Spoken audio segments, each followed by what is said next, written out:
Second round में आपकी बाकी ओपिनियन को सम्मिलित करूंगा। मैं मेजर जनरल एसके सिंह साहब को आमंत्रित करता हूं। सर, जिस तरह से ईरान ने गल्फ कंट्रीज़ पर अटैक किया, ख़ास तौर पर अबू धाबी, दुबई और दोहा, कुवैत के ऊपर, इसकी क्या वजह थी? क्या ईरान की इनके साथ क्या दुश्मनी थी? सिर्फ यही कि अमेरिकन बेस है यहाँ पे, या कोई और भी वजह है?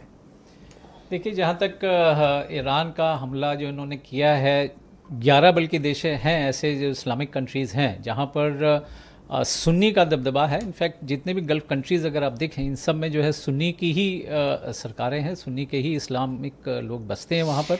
और ईरान जो है वो शिया एक देश हो जाता है। यही इन्हीं देशों में अमेरिका की बेसेस भी हैं, कहीं पर कम है, कहीं पर थोड़ी ज़्यादा बड़ी बेसेस भी हैं। तो पहला हमला एक्चुअली इन्होंने अमेरिका की बेसिस पे किया है, और उसके साथ साथ लगे हाथ जो इनकी पुरानी जो दुश्मनी है उसको भी निकाला गया। ख़ासतौर पर सऊदी अरेबिया है, यहाँ पर दुबई में इन लोगों के ऊपर हमला किया गया है। हालांकि ये जो सिविल टारगेट्स जो इन्होंने लिए हैं वो बहुत खंडनीय है। ये चीज़ नहीं होनी चाहिए थी। इनकी दुश्मनी अमेरिका और इजराइल से है, तो इजराइल के ऊपर जो उन्होंने जेरूसलम में भी अटैक किया है और अमेरिका बेस है, वो बिल्कुल जायज़ है और वो होनी भी चाहिए। तो ये सिविलियन को जो अटैक किया है ये बिल्कुल गलत है। और इससे क्या हुआ है कि ईरान जो है इस्लामिक नेशन से जो और दूर हो गया है। जो इस्लामिक नेशन जितने थे, एक तरीके से एक मिनी नेटो इस्लामिक कंट्रीज़ कहने लगे थे, तो उसमें ईरान का काफ़ी बहुत बड़ा रोल था। तो अब वो वहाँ पर कहीं ना कहीं वो दूर उससे हुआ है, और सऊदी अरेबिया इसमें ऊपर आया। दुबई पर इतना भीषण हमला क्या? दुबई तो वैसे नॉर्मली मुझे लगता है यूएई न्यूट्रल ही रहता है।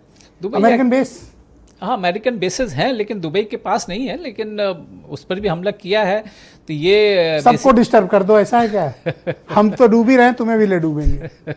तो वो चीज़ नहीं होनी चाहिए थी एक्चुअली। सिर्फ डिफेंस टारगेट्स लंबा चलेगा। लोग ये जानना चाहते हैं कि क्या ये सीमित अवधि में खत्म हो जाएगा या फिर लंबा चलेगा? मेरे विचार से हो सकता है ये जो है शॉर्ट टर्म ही चलेगा। 6-7 दिन में उम्मीद लगाई जा सकती है, नॉट मोर देन दैट।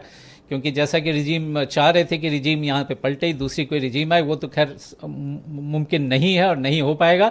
लेकिन इनकी जो बाकी जो एम थे, जो मिसाइल बेसिस को तबाह करना, वो काफ़ी हद तक किया भी है। लोग सवाल पूछ रहे हैं, एक और सवाल वो ये पूछ रहे हैं कि क्या अमेरिकन सेनाएं ग्राउंड पर उतरेंगी ईरान में, या सिर्फ ये हवाई हमले ही होंगे? नहीं, मुझे नहीं लगता कि ग्राउंड सेना जो है उतरेगी। ये सिर्फ हवाई हमले तक और मिसाइल्स और ड्रोन के द्वारा ही जो है ये अटैक जारी रहेगा। अगर ये सेना उतरी तो वो फिर एक बहुत बड़ी गलती होगी अमेरिका की, मेरे विचार से। बहुत शुक्रिया आपका। मैं वीरेंद्र जी, हमारे स्टेट हेड